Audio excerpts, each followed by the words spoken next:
আপনাদের সবাইকে স্বাগত জানাই জার্নাল পর্যালোচনায়। সঙ্গে আছি সৈয়দ ইশতিয়াক রেজা। বাংলাদেশের ব্যাংক খাত নিয়ে আলোচনা থামছেই না। আপনারা জানেন যে বিগত আমলে লুটপাট, অনিয়ম, দুর্নীতি, ঋণ খেলাপ ইত্যাদির কারণে অনেকগুলো ব্যাংক বড় ধরনের সংকটের মধ্যে ছিল। বলতে গেলে পুরো ব্যাংকিং খাতই সমস্যার ভিতর দিয়ে গিয়েছে। এর মধ্যে অন্তর্বর্তী সরকার 5টি ব্যাংককে একত্রিত করে একটি সম্মিলিত ইসলামী ব্যাংক করেছে, কিন্তু এর বাইরেও আলোচনায় আছে ন্যাশনাল ব্যাংক, পদ্মা ব্যাংক। এগুলো খুব ঝামেলার মধ্যে আছে। ঝামেলার মধ্যে আছে বলা যায় এবি ব্যাংক এবং নতুন প্রজন্মের বেশ কিছু ব্যাংক, যেমন Bengal commercial bank, citizens bank ইত্যাদি ইত্যাদি। কিন্তু বাংলাদেশ ব্যাংকের একটি প্রতিবেদন বলছে যে সম্প্রতি কয়েকটি ব্যাংক নির্ধারিত যে প্রচলিত হার আছে তার চেয়ে 2-4% বেশি সুদ দিয়ে আমানত সংগ্রহ করছে। প্রথম নজরে এটি আমানতকারীদের জন্য লাভজনক, কারণ তারা বেশি সুদ পাচ্ছেন। কিন্তু বাংলাদেশ ব্যাংক কিংবা অর্থনীতিবিদদের মূল্যায়ন হচ্ছে এই উচ্চ সুদের পেছনে রয়েছে দুর্বল ব্যাংকগুলোর তীব্র তারল্য সংকট। ফলে বেশি সুদের প্রলোভনের আড়ালে বাড়ছে আমানতকারীদের ঝুঁকি এবং ব্যাংকগুলোর নিজস্ব ঝুঁকি। বাংলাদেশ ব্যাংকের তথ্য অনুযায়ী চলতি বছরের মে মাস পর্যন্ত কোনো কোনো ব্যাংক আমানতের উপর 12% পর্যন্ত সুদ দিয়েছে। সুদ হারের ঊর্ধ্বসীমা তুলে দেওয়ার আগে যেখানে গড় হার ছিল 6-8%, সেখানে বর্তমান হার প্রায় দ্বিগুণ।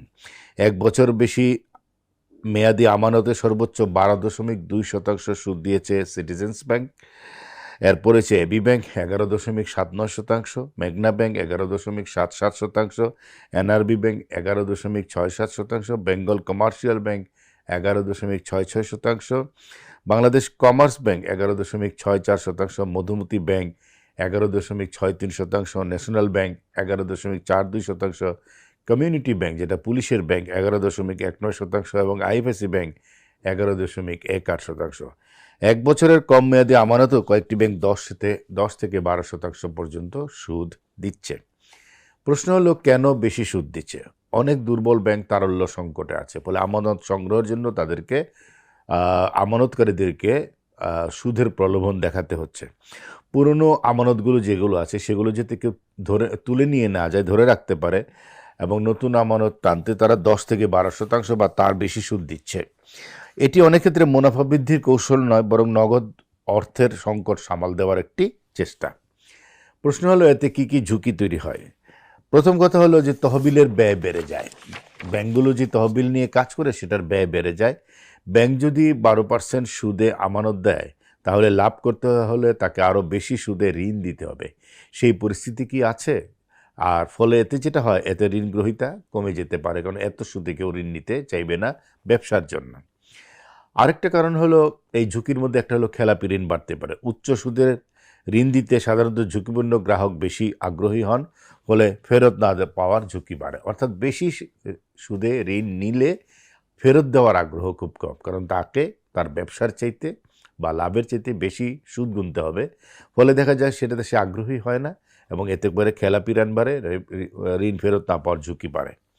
ব্যাংকের মুনাফায় আঘাত হানে। যদি ঋণ থেকে পর্যাপ্ত না আসে, তাহলে ব্যাংকের লাভ কমবে না, লোকসান বেশি হবে, কারণ আমানতের উপরে তাকে বেশি সুদ দিতে হচ্ছে, বিনিয়োগের উপর থেকে প্রফিট আসছে না। আমানতকারীর ঝুঁকি বাড়ে। শুধু বেশি লোভে দুর্বল ব্যাংকে অর্থ রাখলে ভবিষ্যতে টাকা তুলতে বিলম্ব বা অন্য ধরনের সমস্যা হওয়ার আশঙ্কা রয়েছে। বেশি সুদে বেশি টাকা রাখলে যেটি হয় সেটি প্রমাণ পাওয়া গেছে 5টি শরিয়া ভিত্তিক ইসলামী bank, national bank, Padma bank ইত্যাদি। তারা বেশি আমানতের উপর বেশি সুদ দিয়েছে এবং এখন মানুষ টাকা পাচ্ছে না, দাঁড়ে দাঁড়ে ঘুরে টাকা পাচ্ছে না। সেই অবস্থা যেন না হয়। তবে এটাও ঠিক, বেশি সুদ মানে কি ব্যাংক খারাপ সেটা বলা যাবে না, সব সময় তা নয়, কারণ অনেক ব্যাংকের আর্থিক ভিত্তি অনেক শক্তিশালী এবং তাদের বোর্ড খুব ভালো, ম্যানেজমেন্ট ভালো, সেই ক্ষেত্রে তারা কিন্তু এটি সামাল দিতে পারে।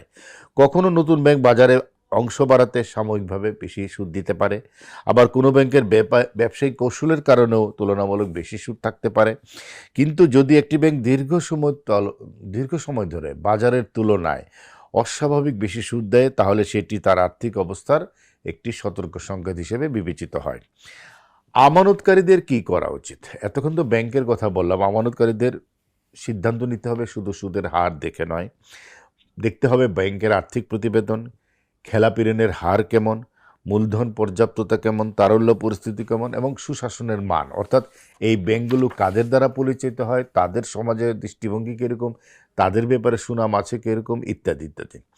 বলা যায় কিছু ব্যাংকের উচ্চ সুদে আমানত সংগ্রহ স্বল্পমেয়াদে তারল্য সংকট সামাল দেওয়ার উপায় হলো দীর্ঘমেয়াদে তাদের জন্য ঝুঁকি হতে পারে, কারণ এতে তহবিলের ব্যয় বাড়ে, উচ্চ সুদে ঋণ দিতে হয়, খেলাপি ঋণের ঝুঁকি বাড়ে এবং শেষ পর্যন্ত ব্যাংকের আর্থিক স্থিতিশীলতা দুর্বল হতে পারে। তাই বেশি সুদের প্রলোভনের পাশাপাশি ব্যাংকের আর্থিক সক্ষমতাও বিবেচনা করা উচিত আমানতকারীদের। আজকের মতো জার্নাল পর্যালোচনা এখানে শেষ করছি। সবাই ভালো থাকবেন।